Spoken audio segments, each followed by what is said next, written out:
ሰላም ጤና ይስጥልን የጣና ቲቪ ተከታታይ ቤተሰቦቻችን፣ እነሆ የሰዓቱን የጣቢያችን ዜና መረጃና ዜና ትንታኔዎቻችን ይዘንላችሁ ቀርበናል። አክብሮታዊ ግብዣችንን እያስቀደምን በቅድሚያም አበይቶችን አቀርብላችኋል። የፋኖ ኃይሎች ከትናንት ጀምሮ በአማራ ሳይንት ጓሜዳና አካባቢውን ጨምሮ በገነቴ፣ በወግዲ፣ በተንታና መቅደላ ወረዳ በተደረገ ተጋድሎ አንጸባራቂ ድሎችን ተቀዳጅተዋል። ከባድ መሳሪያዎችን ጨምሮ የቡድንና የነፍስ ወከፍ መሳሪያ ምርኮ ቀንቷቸዋል። ውጊያው ወደ ደሴ አቅጣጫም እየተገፋ ነው። በሌላ በኩል አገዛዙ ወዶ ገብ የቀድሞ ፋኖችን ለማዝመት ወደ ማዕከል ጥሪ ማድረጉ ተሰምተዋል። ኮብላዮቹ የቀድሞ ፋኖች ለአሰብ ትዘምታላችሁ ቢባልም ዋና ዘመቻው በፋኖ ላይ እንደሆነ ተጠቁመዋል። ዝርዝር የግንባር መረጃዎቹን ይዘናል። የኢራን እስራኤል አሜሪካ ጦርነት መጀመር በአፍሪካ ቀንድ የሚፈራውን ጦርነት ሊቀሰቅሰው ይችላል የሚል ስጋት አይሏል። ስጋቱ የብልጽግናው አገዛዝ ጊዜው አሁን ነው በሚል እምነት ድንበር ተሻጋሪ ጦርነት ሊቀሰቅስ ይችላል በሚል የቀረበ ሲሆን፣ በተመሳሳይ ህወሓትና የኤርትራ ጦርም ውጊያውን ሊጀምሩት ይችላል የሚል ስጋት በመታየት ላይ ነው። ዜና ትንታኔያችን ቃኝቶታል። ለዕለቱ የመረጥንላችሁ ቀጠናዊ ዜና ትንታኔያችን ነው። ኢራን 8 የሚደርሱ በመካከለኛው ምስራቅ የሚገኙ የአሜሪካ የጦር ሰፈሮችን በሚሳኤል ድብደባ ፈጽማለች። ይህንን ተከትሎ የብልጽግናው አለቃ አብይ አህመድ የጦር አጋር የሆነችው የተባበሩት አረብ ኤምሬቶች በኢራን ሚሳኤሎች ተመታለች። አቡዳቢ ከፍተኛ ፍንዳታዎችን ባስተናገደችበት ጥቃት የሰው ህይወት ማለፉ ተሰምተዋል። የአየር ክልሏንም ዘግታ ውላለች። በሌላ በኩል የኢራኑ መንፈሳዊ መሪና የሀገሪቱ የበላይ ጠባቂ አያቶላ ሄሚኒ ቅጥር ግቢ በአየር ድብደባ ሙሉ በሙሉ መውደሙ ተሰምተዋል። ኢራን ከፍተኛ አመራሮቿ በጥቃቱ መሞታቸውን፣ የውጊያ አመራር ክፍተት እንደፈጠረ፣ የደህንነት አደጋውን እንዳከፋው ታውቋል። ጦርነቱ በኢራን የስርዓት ለውጥ ማምጣት ግቡ እንደሆነ የእስራኤልና አሜሪካ መሪዎች አረጋግጠዋል። ይህም ሌላኛው መረጃችን ነው። እነዚህንና ሌሎችን ይዘናል። አሁን ወደ ዝርዝር መረጃዎቹ እናመራለን። የፋኖ ኃይሎች ከትናንት ጀምሮ በአማራ ሳይንት ጓሜዳና አካባቢውን ጨምሮ በገነቴ፣ በወግዲ፣ በተንታና መቅደላ ወረዳ በተደረጉ ተጋድሎ አንጸባራቂ ድሎች ተቀዳጅተዋል። በሌላ በኩል አገዛዙ ወዶ ገብ የቀድሞ ፋኖችን ለማዝመት ወደ ማዕከል ጥሪ ማድረጉ ተሰምተዋል። አፋብን ምኒልክ ዕዝ በወሎ ቤት አማራ በቀጠለው አውደ ውጊያ ባለፉት 2 ቀናት በአማራ ሳይንት ጓሜዳና አካባቢውን ጨምሮ በገነቴ፣ በወግዲ፣ በተንታና መቅደላ ወረዳ ከፍተኛ ድል እንደቀናው አስታውቋል። መቅደላ ወረዳን ሙሉ በሙሉ የተቆጣጠሩት የፋኖ ኃይሎች በምዕራብ ወሎ ቀጠናዎች ወታደራዊ ብልጫ በማሳየት ስትራቴጂክ የውጊያ ቀጠናዎችን በመቆጣጠር ላይ ይገኛሉ። በተለይም በአማራ ሳይንት አጅባር ቀጠና በጄኔራል መድፍ የታጀበው ውጊያ አገዛዙ ገዢ የውጊያ ቀጠናዎችን ለቆ ለመውጣት የተገደደበት ድል እንደቀናቸው በግንባር መረጃው ላይ ተመላክተዋል። እስካሁን ባለው ውጊያ ተንታና የመቅደላ ወረዳ ማሻ ከተማ በፋኖ ኃይሎች ቁጥጥር ስር ሲውሉ፣ አገዛዙ በአካባቢው በከፊል የስልክ ኔትወርክ አገልግሎት ማቋረጡን የጣና ዘጋቢ ከአካባቢው ነዋሪዎች አረጋግጠዋል። ገነቴ ግንባርና በወግዴ ግንባር በተመሳሳይ ሰዓት በአገዛዙ ጦር ላይ የተከፈተው ማጥቃት ስኬታማ እንደነበር የገለጸው አፋብን ምኒልክ ዕዝ በርካታ ቁጥር ያላቸው የአገዛዙ ወታደሮች በአውደ ውጊያው እንደሞቱ፣ በርካቶች ቆስለው በዙ 23 ታጅበው ለሕክምና ወደ ደሴና ኮምቦልቻ መወሰዳቸውን ገልጸዋል። በተለይም በመቅደላ ውጊያ ሞርታርን ጨምሮ በርካታ ቁጥር ያለው የቡድንና የነፍስ ወከፍ የጦር መሳሪያ በፋኖ ምርኮ ገቢ መደረጉ በአገዛዙ ጄኔራል መኮንኖች ላይ ከፍተኛ ድንጋጤ ፈጥረዋል። በሌላ በኩል የፋኖ ኃይሎች የማጥቃት አቅም እያደገ መሄድን ተከትሎ የብልጽግናው አገዛዝ ወዶ ገብ የቀድሞ ፋኖችን ለማዝመት ወደ ማዕከል ጥሪ ማድረጉ ተሰምተዋል። መረጃዎች እንደሚያሳዩት እና ኮሎኔል ፋንታው ሙሀባውና ማስረሻ ሰጤ ወደ ግንባር እንዲገቡ መታዘዛቸውን ነው። ወደ ማዕከል የተጠሩ ኮብላዮች የወሎ ቤት አማራ ቀጠና በኮምቦልቻ፣ የጎጃም በደብረ ማርቆስ ከተማ፣ የሸዋ በደብረ ብርሃን ከተማ፣ የጎንደር ቀጠናዎች ደግሞ ጠዳና ወረታ በሚገኙ ካምፖች ወይንም ማዕከላት እንዲገኙ ትዕዛዝ የተላለፈ ሲሆን፣ ዘመቻው ለአሰብ ነው ቢባልም ዋና ዓላማው ከፋኖ ጋር ለማዋጋት እንደሆነ ነው የተጠቆመው። የኢራኑ መንፈሳዊ መሪና የሀገሪቱ የበላይ ጠባቂ አያቶላ ሄሚኒ ቅጥር ግቢ በአየር ድብደባ ሙሉ በሙሉ መውደሙ ተሰምተዋል። ኢራን ከፍተኛ አመራሮቿ በጥቃቱ መሞታቸው የውጊያ አመራር ክፍተት እንደፈጠረ፣ የደህንነት አደጋውን እንዳከፋው ታውቋል። በሌላ በኩል ጦርነቱ በኢራን የስርዓት ለውጥ ማምጣት ግቡ እንደሆነ የእስራኤልና አሜሪካ መሪዎች አረጋግጠዋል። ከግንቦቱ የ12 ቀናት ውጊያ በኋላ በከፍተኛ ወታደራዊ ውጥረትና የሽንገላ ድርድሮች የከረመው የኢራን ጉዳይ ከእስራኤል አሜሪካ ጋር ወደ ለየለት ጦርነት አምርተዋል። እስራኤል ቀድማ በከፈተችው ማጥቃት አሜሪካ ተከትላ የገባችበት ወታደራዊ ዘመቻ የስርዓት ለውጥን ያለመ ነው የሚል ማረጋገጫ ተሰጥቶበታል። ይህንን ተከትሎ የመጀመሪያው ጥቃት በኢራኑ መንፈሳዊ መሪ አያቶላ አሊ ሄሚኒ ቢሮና አካባቢው ላይ ያተኮረ ሆኗል። ከተከታታይ ጥቃቶች በኋላ በሳተላይት የታገዙ ምስሎች እንደሚያሳዩት በቴሄራን የሚገኘው የአያቶላ አሊ ሄሚኒ የመኖሪያና የስራ ቅጥር ግቢ በከባድ ጥቃት መመታቱንና ከፍተኛ ውድመት እንደደረሰበት ተረጋግጧል። አያቶላ ጥቃቱ ከመጀመሩ ቀደም ብሎ ከመኖሪያ ቤታቸው ሸሽተዋል። የኢራን መንፈሳዊ መሪ ቴሄራንን ለቀው ወደ አስተማማኝ ስፍራ መወሰዳቸውን የዘገበው ሮይተርስ ነው። በኤርባስ ሳተላይት ዛሬ ረፋድ በአካባቢው ሰዓት አቆጣጠር 11 ሰዓት ከ6 ደቂቃ የተነሳው ምስል በቅጥር ግቢ ውስጥ ከፍተኛ የሆነ ጥቁር ጭስ የታየ ሲሆን በህንፃዎቹ ላይ ሰፊ ጉዳት ደርሰዋል። በቴሄራን መሀል በሚገኘው በዚህ እጅግ ጥብቅ ጥበቃ የሚደረግለት ቅጥር ግቢ ውስጥ ቢያንስ 4 ህንፃዎች በቀጥታ በአየር ጥቃት መመታታቸው ተረጋግጧል። ጥቃቱን ተከትሎ የኢራን ባለስልጣናት ለሮይተርስ የዜና ወኪል እንደገለጹት ከፍተኛው መሪ አያቶላ ካሚኒ በጥቃቱ ወቅት በቴሄራን ቅጥር ግቢ ውስጥ አልነበሩም። ለደህንነታቸው ሲባል ቀደም ብለው ወደ ተጠበቀና ሚስጥራዊ ወደሆነ ስፍራ መዛወራቸው ተገልጸዋል። ይህ ጥቃት በእስራኤልና በአሜሪካ በኩል ለኢራን የተሰጠ እጅግ ከባድ ማስጠንቀቂያና የስነ ልቦና ጥቃት ከመሆኑም በላይ የጦርነቱን ዓላማ ያመላከተ ሆኗል። ጦርነቱ ኢራንን ወደ ቅድመ 1979 አስተዳደራዊ ሁኔታ መመለስ እንደሆነ ከእስራኤልና አሜሪካ መሪዎች የተሰጡ ማብራሪያዎች ያመላክታሉ። በሌላ በኩል የሀገሪቱ ከፍተኛ መሪ የሚገኙበት ስፍራ መመታቱ የኢራን የደህንነት መዋቅር ምን ያክል ተጋላጭ መሆኑን ያሳያልም ተብሏል። ይህ የስልጣን ማዕከል መመታት ኢራን ከዚህ ቀደም ከሰነዘረችው የድሮንና የሚሳኤል ጥቃት የከፋና የለየለት እርምጃ እንድትወስድ ሊያነሳሳት ይችላልም ተብሏል። ከፍተኛው መሪ ወደ ሚስጥራዊ ቦታ መሸሻቸው በሀገሪቱ የጦርነት አመራርና ውሳኔ አሰጣጥ ላይ መስተጓጎል ሊፈጥር ይችላል የሚሉ ስጋቶችም በመውጣት ላይ ናቸው። በተቀሰቀሰ ውጊያ በሰዓታት ልዩነት በርካታ የኢራን ወታደራዊ አዛዦች፣ የቴሄራን የኒውክሌር ባለሙያዎች፣ የመከላከያ አመራሮች፣ የኢንቴልና የሱፐርሊየር መሪ ከደቂቃዎች በፊት አሜሪካና እስራኤል በዋና መስሪያ ቤቱ ላይ ባደረጉት ጥቃት መገደላቸውን ሪፖርቶች ያመላክታሉ። የኢራን የውጭ ጉዳይ ሚኒስተር በበኩላቸው በእስራኤልና በአሜሪካ ጥቃት የደረሰባቸውን ከፍተኛ ወታደራዊ አመራሮች አስመልክቶ ለቀረበላቸው ጥያቄ ሲመልሱ ጥቂት አዛዦችን አተን ሊሆን ይችላል፣ ነገር ግን ይህን ያክል ትልቅ ችግር አይደለም በማለት በወታደራዊ አዛዦቻቸው ላይ ጉዳት መድረሱን በተዘዋዋሪ አምነዋል። የኢራን መከላከያ ሚኒስተርና የአብዮታዊ ዘብ ከፍተኛ አዛዦች መገደላቸውን ከቴሄራን የወጡ መረጃዎች ያሳያሉ። ከፍተኛ አዛዦችን ማጣት ችግር አይደለም የሚለው የኢራን መግለጫ በሀገር ውስጥ ያለውን ወታደራዊ መፍረክረክ ለመሸፈን የተደረገ ሙከራ እንደሆነ ተንታኞች ይናገራሉ። በሌላ በኩል ኢራን በእስራኤል ላይ ስታስወነጭፋቸው ከዋለችው ሚሳኤሎች በተጨማሪ ድሮኖችንም በብዛት ማዝመቷ ታውቋል። በ5 የእስራኤል ከተሞች ፍንዳታዎች መድረሳቸውም ተሰምተዋል። በተመሳሳይ ከሀይፋ ባህር ላይ የታዩት ፍንዳታዎች ኢራን አሁንም በእስራኤል ላይ ያጸፋ ጥቃቷን ለመቀጠል ያላትን ፍላጎት ያሳያሉ ተብሏል። የእስራኤል መከላከያ ሚኒስተር ኢራንን ማጥቃት በጀመረበት ቅጽበት እስራኤል ለዜጎቿ የአስቸኳይ ጊዜ አዋጅ በማወጅ የደህንነት መመሪያዎችን አስተላልፈዋል። የደህንነት መመሪያው በእስራኤል ለሚገኙ እስራኤላዊ ዜግነት ላላቸው ቤተ እስራኤላውያንና ሌሎች ኢትዮጵያውያን በአማርኛ ቋንቋ እንደሚከተለው ተላልፈዋል። ውድ ዜጎች፣ በአሁኑ ሰዓት ሀገራችን እስራኤል ከኢራን የሚሰነዘርባትን ጥቃት እየተቋቋመች ትገኛለች። አሁን ማድረግ ያለባችሁ በአካባቢያችሁ ወዳለ የአደጋ መከላከያ ክፍል ግቡ። ከቤት ውስጥ ያለ የአደጋ መከላከያ ክፍል፣ ከፎቆ ያለ የአደጋ መከላከያ ክፍል፣ አለበለዚያ በጋራ የምንጠቀምበት የአደጋ መከላከያ ክፍል። ወደዚህ በመግባት በርና መስኮቶችን አጥብቃችሁ ዝጉ። ይህ ከሌላችሁ በህንፃዎቹ ደረጃ ወይም በቤታችሁ ውስጠኛውን ክፍል በመምረጥ መጠቀም ይቻላል። ከአደጋ መከላከያ ቦታ መውጣት የሚቻለው በደጀን ዕዙ ውጡ የሚል መመሪያ ስትቀበሉ ብቻ ነው። የደጀን ዕዝ መተግበሪያ ስልካችሁ ላይ መጫናን አረጋግጡ። አስታውሱ፣ ያለፉትን ጦርነቶች መመሪያዎችን በማክበራችን ድነናል። የደጀን ዕዝ መመሪያ ህይወትን የኢራን እስራኤል አሜሪካ ጦርነት መጀመር በአፍሪካ ቀንድ የሚፈራውን ጦርነት ሊቀሰቅሰው ይችላል የሚል ስጋት አይሏል። ስጋቱ የብልጽግናው አገዛዝ ጊዜው አሁን ነው በሚል እምነት ድንበር ተሻጋሪ ጦርነት ሊቀሰቅስ ይችላል በሚል የቀረበ ሲሆን፣ በተመሳሳይ ህወሓትና የኤርትራ ጦርም ውጊያውን ሊጀምሩት ይችላል የሚል ስጋት በመታየት ላይ ነው። ዓለም የሶስተኛው ዓለም ጦርነት ዋዜማ ላይ ነች በሚያስብል አዲስ የጦርነት ምዕራፍ ውስጥ በመግባት ላይ ነች።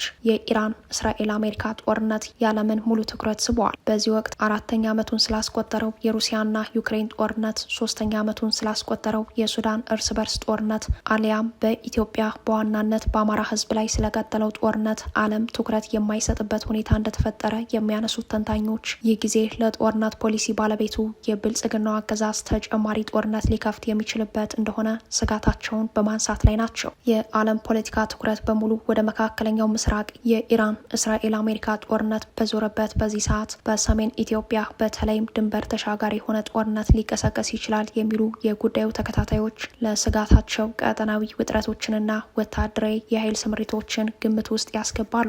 በሰሜናዊ የኢትዮጵያ ክፍል እየታየ ያለው እንቅስቃሴ እጅግ አሳሳቢ ደረጃ ላይ ደርሷል የሚሉት እኒህ አስተያየት ሰጪዎች ተፋላሚ ኃይሎቹ እንዲህ ዓለም ወደ አንድ አቅጣጫ ትኩረት ያደረገበትን አጋጣሚ ሊጠቀሙበት ይችላሉ ይላሉ። ዓለም አቀፍ ማህበረሰብ በኢራን እስራኤል አሜሪካ ጦርነት በተወጠረበት በዚህ ጊዜ በሰሜን ኢትዮጵያ የብልጽግና ጦር ከ150 በላይ ታንኮችን በ6 ግንባሮች ያሰለፈ ሲሆን ኤርትራ በበኩሏ ስልታዊ ከባድ የጦር መሳሪያዎችን ማለትም ሚሳኤልና ሮኬቶችን ወደ ድንበር አካባቢ ማስጠጋቷ ታውቋል። በተመሳሳይ በትግራይ አካባቢዎች እንዲሁም በአፋር የኤርትራ ድንበር አቅጣጫዎች ከፍተኛ የሆነ ወታደራዊ እንቅስቃሴና የሰራዊት ክምችት እየተስተዋለ መሆኑን መረጃዎች ይጠቁማሉ። እንደ ተንታኞቹ የስጋት ትንተና ይህ የዓለም መደናገር በአፍሪካ ቀንድ የሚፈራውን ጦርነት ሊቀሰቅሰው ይችላል ይላሉ። የዓለም አቀፍ ማህበረሰብ ትኩረት በሌለበት ሰዓት የሚደረግ ጦርነት በተለይም የቀይ ባህር ዘመቻ በሚል ድንበር ተሻጋሪ ጦርነት የሚቀሰቀስ ከሆነ እልቂቱ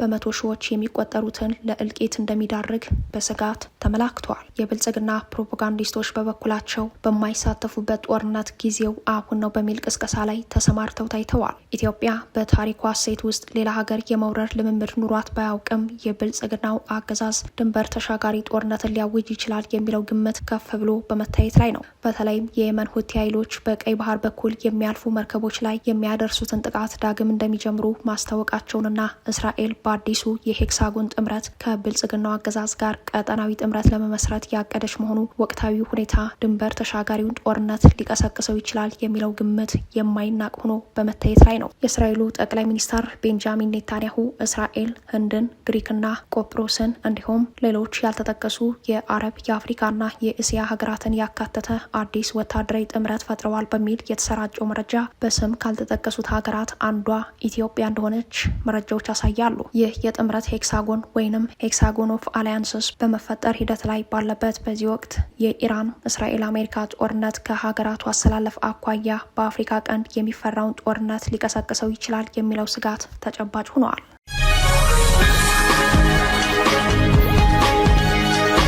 የብልጽግናው አለቃ አብይ አህመድ የጦር አጋር የሆነችው የተባበሩት አረብ ኤምሬቶች በኢራን ሚሳይሎች ተመታለች። አቡዳቢ ከፍተኛ ፍንዳታዎችን ባስተናገደችበት ጥቃት የሰው ሕይወት ማለፉ ተሰምተዋል። የአየር ክልሏንም ዘግታ ውላለች። የኢራን የቅርብ ጎረቤት የሆነችው የተባበሩት አረብ ኤምሬቶች ከኢራን ጋር አንጻራዊ የንግድ ግንኙነት የነበራት ቢሆንም ከጥቃቱ አላመለጠችም። ይህ ጥቃት የቆየውን ቅራኔ ሊመልሰው ይችላል ተብሏል። እስራኤልና አሜሪካ ለከፈቱባት ማጥቃት በመካከለኛው ምስራቅ የሚገኙ የአሜሪካ የጦር ሰፈሮችን ማጥቃት መጀመሯን ተከትሎ ነው አቡዳቢ ላይም ጥቃት መሰንዘሯን የታወቀው። ኢራን የተባበሩት አረብ ኤምሬቶች አካል የሆኑ በፐርሺያ ገልፍ የሚገኙ ደሴቶችን በጉልበት ከያዘችበት ከ1971 ዓ.ም ጀምሮ ጥልቅ ቅራኔ ውስጥ ገብተው የቆዩ ቢሆንም እንደ አውሮፓውያኑ የዘመን ቀመር ከ2008 ወዲህ ግንኙነታቸው ተሻሽሎ ነበር። ምንም እንኳን በየመን ጦርነት የገቡበት የውክልና ጦርነት ተቃራኒ ቢሆንም ሃይማኖታዊና ርዕዮተ ዓለማዊ የአመራር ዘይቤያቸው ቢለያይም ሁለቱ ሀገራት አንጻራዊ የንግድ ልውውጥ እስከ ማድረግ የደረሰ ግንኙነት ነበራቸው። ሃይማኖታዊ፣ ጂኦፖለቲካዊና ርዕዮተ ዓለማዊ የአስተዳደርና የአመራር ልዩነቶች ቢኖሩባቸውም የቴሄራን ወደ አቡዳቢ መተኮስ የኢራን አጸፋ ምን ያክል የከፋ እንደሆነ ያሳያል ተብሏል። ኢራን በዛሬው ዕለት በመካከለኛው ምስራቅ በሚገኙ የአሜሪካ የጦር ሰፈሮች ላይ ተከታታይ ጥቃቶች መሰንዘሯን ተከትሎ በአቡዳቢ ከተማ ውስጥ ከፍተኛ ፍንዳታዎች ተሰምተዋል። በጉዳዩ ዙሪያ ዘገባውን ይዞ የወጣው ሲኤንኤን አቡዳቢ አንደኛውን መንደሯን በጭስ ያፈነ ከባድ ፍንዳታ ተሰምቷል ብሏል። ይህ ጥቃት ኢራን በመካከለኛው ምስራቅ ቀጠና የሚገኙ የአሜሪካ የጦር ሰፈሮችን ከመደብደቧ ጋር የተያያዘ መሆኑን ያመላከተው ዘገባው በአቡዳቢ የሚገኘው የአልዳፍራ የጦር ሰፈር በሚሳኤል ጥቃት ሳይመታ እንዳልቀረ ነው ያመላከተው። ኢላማ በሆነው የጦር ሰፈር የነበሩ የአሜሪካ ወታደሮች ለአደጋ ጊዜ ጥንቃቄ ቀደም ብለው እንዲወጡ የተደረገ ቢሆንም በጥቃቱ የአንድ ሰው ሕይወት ማለፉን የዘገበው ደግሞ አልጀዚራ ነው። ይህ ዜና እስከተጠናቀረበት ሰዓት ለኢራን እርምጃ በተባበሩት አረብ ኤምሬቶች በኩል የተሰጠ አጸፋዊ ምላሽ ባይኖርም አቡዳቢ በከፍተኛ ፍጥነት እየተለዋወጠ ባለው ጦርነት የአየር ክልሏን ሙሉ በሙሉ ዘግታ ውላለች። ሆኖም የኢራን ተዋሳኝ የሆነችውና በደሴቶች ባለቤትነት ጉዳይ ጭምር ጥልቅ የሚባል ቅራኔ ውስጥ የገባችው የተባበሩት አረብ ኤምሬቶች ለጥቃቱ የምትሰጠው ምላሽ ምን ሊሆን ይችላል የሚለው ተጠባቂ ሆኗል። ለወትሮው የተባበሩት አረብ ኤምሬቶች አጋር የነበረችው ሳውዲ አረቢያ ለረጅም ጊዜ የባህረ ሰላጤው ሀገራት የደህንነት አከርካሪ ሆና በማገልገል ብትቆይም በአሁኑ ሰዓት ከኤምሬቶች ጋር ያለባት ቀጠናዊ ፍክክር ወደ ከፍተኛው የቅራኔ ደረጃ ያደገ መሆኑ የኤምሬቶችን ተጋላጭነት ጨምሮታል። በተለይም ሳውዲ አረቢያ ኢራን በኤምሬትስ ላይ ለምታደርገው ወታደራዊ ትንኮሳ የዲፕሎማሲ ከለላ ስትሰጥ ቆይታ የነበረ ቢሆንም ኤምሬቶች ከሳውዲ ጋር ግልጽ ቀጠናዊ ፍክክር በገባችበት በዚህ ጊዜ የተፈጸመው የቴሄራን ጥቃት አቡዳቢን ቢያንስ ከአረቧ ለማስተላለፍ አኳያ ሜዳ ላይ ያስቀረ ሆኗል። እንደ አውሮፓውያን አቆጣጠር በ2008 ሳውዲ አረቢያ በኢራን የተያዙ የኤምሬትስ ደሴቶችን ለማስለቀቅ በዛተች ወር ባልሞላ ጊዜ ውስጥ አቡዳቢ ከቴሄራን ጋር ሁሉን አቀፍ የትብብር ስምምነት መፈረሟ በሪያድ ዘንድ የመጀመሪያውን ጥርጣሬ እንደፈጠረ የሚያስታውሱት የቀጠናው ተንታኞች ከዚህ በኋላ ኤምሬትስ የኢራን ሁለተኛዋ ትልቅ የንግድ አጋር ሆና መቆየቷን በማስታወስ የአሁኑን የኢራን ጥቃት ለኤምሬቶች በከባድ ክህደት እንዲታይ ያደርገዋል ይላሉ። ምንም እንኳን ኢራን ጥቃቱን የሰነዘርኩት በአሜሪካ የጦር ሰፈር ነው ልትል ብትችልም ጥቃቱ በኤምሬቶች ሉዓላዊ ግዛት ያውም የንጉሱ መቀመጫ በሆነችው አቡዳቢ የተፈጸመ መሆኑ ድርጊቱ በኤምሬቶች ዘንድ በከባድ ክህደት መቆጠሩ አይቀሬ ይመስላል። በተመሳሳይ የኢራን ጥቃት በሳውዲ አረቢያ ዋና ከተማ ሪያድ ፍንዳታዎች ተሰምተዋል። የቴሄራን ሪያድ ላይ ጥቃት መሰንዘር አሁናዊ የትርፍ ስሌቱ ለኢራን ግብጽ ባይሆንም ጥቃቱ ግን በሁለቱ ባላንጣ ሀገራት ረገብ ብሎ የነበረው ሁኔታ ዳግም እንዲባባስ የሚያደርግ ሆኗል። በሳውዲ አረቢያ ዋና ከተማ ሪያድ ከፍተኛ የፍንዳታ ድምጾች መሰማታቸውን የፈረንሳይ የዜና ወኪል ዘገባ ያመላክታል። በሪያድ ሰማይ ላይ ተከታታይ የሆኑ የፍንዳታ ድምጾች የተሰሙ ሲሆን ይህም በከተማዋ ነዋሪዎች ዘንድ ከፍተኛ ድንጋጤን ፈጥረዋል። ፍንዳታዎቹ ከኢራን የተተኮሱ ሚሳኤሎችን የሳውዲ አረቢያ የአየር መከላከያ ዘዴዎች ሊያከ የተፈጠሩ ስለመሆናቸው ተመላክተዋል። በአቡዳቢ ኤምሬትስና በማናማ ባህሬን ከተሰሙት ፍንዳታዎች በመቀጠል ሪያድ የጥቃቱ ሰለባ መሆኗ ጦርነቱ መላውን የባህረ ሰላጤው ሀገራት እያዳረሰ መሆኑን ያሳያልም ተብለዋል። ሳውዲ አረቢያ በቀጠናው ያላት ከፍተኛ ተጽዕኖና ከአሜሪካ ጋር ያላት የጠበቀ ግንኙነት ሪያድን የጥቃት ኢላማ ማድረጉን ብዙዎች ይስማሙበታል። ከጋዛ ጦርነት ወዲህ የሳውዲና ኢራን የጥላቻ ፍክክር ረገብ ብሎ የነበረ ቢሆንም ኢራን የአሜሪካ አጋር ለሆኑት የባህረ ሰላጤው ሀገራት ከኛ ጎን ካልቆማችሁ ጥቃቱ እናንተንም ያካትታል የሚል ግልጽ መልእክት ማስተላለፏን ተከትሎ የተፈጸመ ጥቃት እንደሆነ ተገምተዋል። ሳውዲ አረቢያ የዓለም የነዳጅ ማዕከል በመሆኗ ይህ ጥቃት በዓለም አቀፍ የነዳጅ ዋጋና በኢኮኖሚው ላይ ከፍተኛ ቀውስ ሊፈጥር ይችላል የሚለው ስጋት አይሏል። የሳውዲ አረቢያ ፓትሪዮት ሚሳኤል መከላከያ ዘዴዎች በከፍተኛ ዝግጅት ላይ መሆናቸው ቢታወቅም የኢራን ሚሳኤሎችን መመከት የቻሉ ግን አይመስልም። ኢራንም በታሪኳ ለመጀመሪያ ጊዜ በሳውዲ አረቢያ፣ በተባበሩት አረብ ኤምሬትስ፣ በኩዌት፣ በጆርዳን፣ በባህሬንና በኳታር ላይ በአንድ ቀን ውስጥ ጥቃት የሰነዘረች የመጀመሪያዋ ሀገር ሆናለች። የሆነው ሆኖ በመካከለኛው ምስራቅ በቀይ ባህርና በአፍሪካ ቀንድ ቀጠናዎች ከፍተኛ የኃይል ፍክክር ላይ የሚገኙት አቡዳቢና ሪያድ በአንድ ቀን የኢራን ሚሳኤል ጥቃት ሰለባ መሆናቸው እያነጋገረ ይገኛል። የተባበሩት አረብ ኤምሬትስ በየመን በሱዳንና በሊቢያ የሚገኙ ታጣቂ ቡድኖችንና ተገንጣይ ኃይሎችን በመደገፍ ላይ ስታተኩር ኢትዮጵያ በጦር ወንጀል ተጠያቂነት ያለበትን የብልጽግናውን አገዛዝ በመደገፍ ትታወቃለች። ለሶማሌላንድም የጥንካሬ ምንጭ ሆና ቀጥላለች። ሳውዲ አረቢያ ደግሞ የሀገራትን ድንበርና ሉዓላዊነት የሚያስከብሩ የፖለቲካ ጥምረቶችን በመገንባት ላይ ትገኛለች። በሶማሊያ፣ ኤርትራ፣ ሱዳን ላይ በጸጥታና ደህንነት እንዲሁም ወታደራዊ ሎጂስቲኮች ላይ የምታደርገው እርዳታና ድጋፍ ማሳያ ሆኖ ይቀርባል።